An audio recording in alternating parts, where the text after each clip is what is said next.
Hai, Love LK. Di video kali ini LK akan membahas mengenai masalah kebahasaan yang, waduh, sering sekali ditemui dalam kehidupan sehari-hari. Masalah ini tuh tersebar di mana-mana dan dilakukan oleh semua kalangan tanpa memandang kelas, status sosial, dan ekonomi. Saking banyaknya, terkadang aku berpikir apakah mereka lupa dengan pelajaran bahasa Indonesia atau lebih parahnya tidak diajarkan dan tidak mempelajari ruang lingkup bahasa Indonesia. Salah itu memang manusiawi. Kekeliruan dan ketidakpahaman memang layaknya kawan karib bagi manusia. Keberadaannya tidak pernah absen merongrong begitu ya, apalagi jika dikaitkan dengan hakikat manusia sebagai makhluk yang tidak sempurna lepas dari kesalahan. Namun, kecenderungan anggapan manusia yang selalu memandang keterlibatan manusia dalam ketidaksempurnaan sebagai sesuatu yang wajar, jangan sampai dijadikan kambing hitam dan juga dalih untuk mendapatkan pewajaran sekaligus pembenaran terhadap tindakan kita ya. Oke, bahasa merupakan media komunikasi. Begitulah kehadiran bahasa dipahami oleh kita. Apabila seperti itu, bahasa penting bukan? Tanpa bahasa, kita tidak akan pernah bisa berkomunikasi dengan orang lain.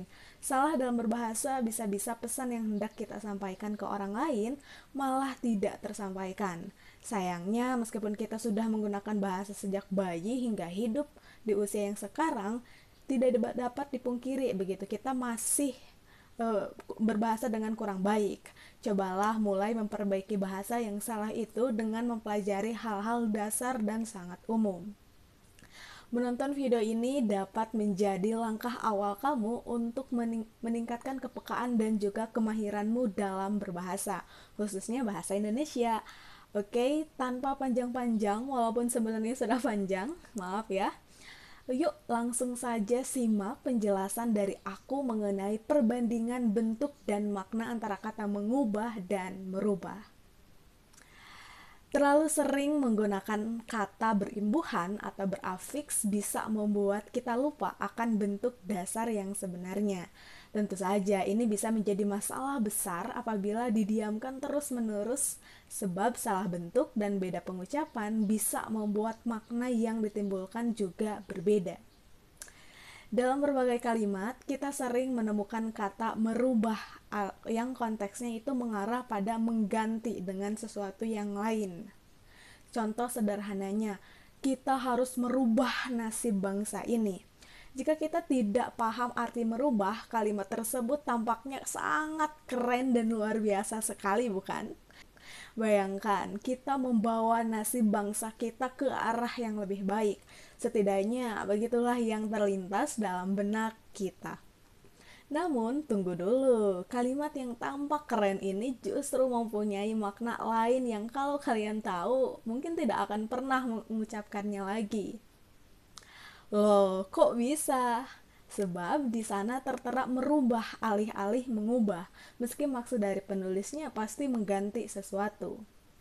Cara paling mudah dan sederhana untuk mengetahui benar atau salahnya suatu kata yang kita baca atau gunakan adalah dengan mengeceknya di KBBI, Kamus Besar Bahasa Indonesia, yang sekarang aksesnya lebih mudah. Bisa diakses melalui aplikasi Gawai maupun melalui situs daringnya. Dalam KBBI tidak ada kata merubah, justru yang ada malah mengubah. Kok merubah malah tidak ada ya? Padahal rasa-rasanya kata itu benar deh. Begini, kata mengubah berasal dari kata dasar ubah. Proses pembentukannya adalah kata dasar ubah diberi imbuhan afiks menge begitu. Jadi rumusnya afiks menge ditambah ubah yang setidaknya mempunyai arti satu, mengubah dari bentuk semula menjadi bentuk yang lain. Yang kedua adalah menukar bentuknya, warna, rupa, dan sebagainya. Contohnya, operasi telah mengubah hidungnya yang pesek menjadi agak mancung. Arti yang ketiga adalah mengatur kembali. Contohnya, mengubah susunan kalimat. Meskipun kata merubah tidak ada dalam KBBI, namun kita dapat menelusuri bentuk dan maknanya. Kata dasar merubah adalah rubah, bukan ubah. Merubah ini terbentuk dari afiksme plus rubah. Lantas, bagaimana dengan artinya? Karena afiksme ini merupakan pembentuk verba, maka arti dari merubah adalah menjadi rubah, yaitu binatang jenis anjing yang bermoncong panjang. Oleh karena itu, gunakanlah kata mengubah bukan merubah apabila yang dimaksud adalah mengganti, karena merubah artinya menjadi rubah. Kita kembali ke contoh yang di awal. Jadi yang betulnya adalah kita harus mengubah nasib bangsa ini, bukan kita harus merubah nasib bangsa ini. Jika kamu menemukan kalimat senada itu atau masih kekeh menggunakannya dengan maksud mengganti, jangan sekali lagi deh ya. Kan gak lucu begitu manusia disamakan dengan binatang. Oke, sebagai penutup, aku mau bertanya, kata mana yang sering kamu gunakan? Awas, jangan, karena sudah tahu, jangan sampai keliru-keliru lagi ya. Kita harus bangga tertib berbahasa Indonesia. Oke, barangkali itu saja penjelasan di video kali ini. Apabila ada pertanyaan, silahkan tanyakan di dalam kolom komentar.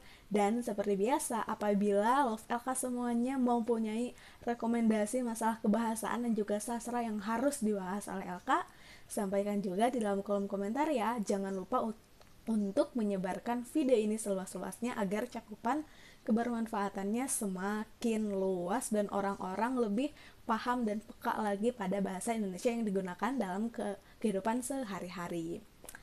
Oke, sampai di sini. Sampai jumpa di video yang lain.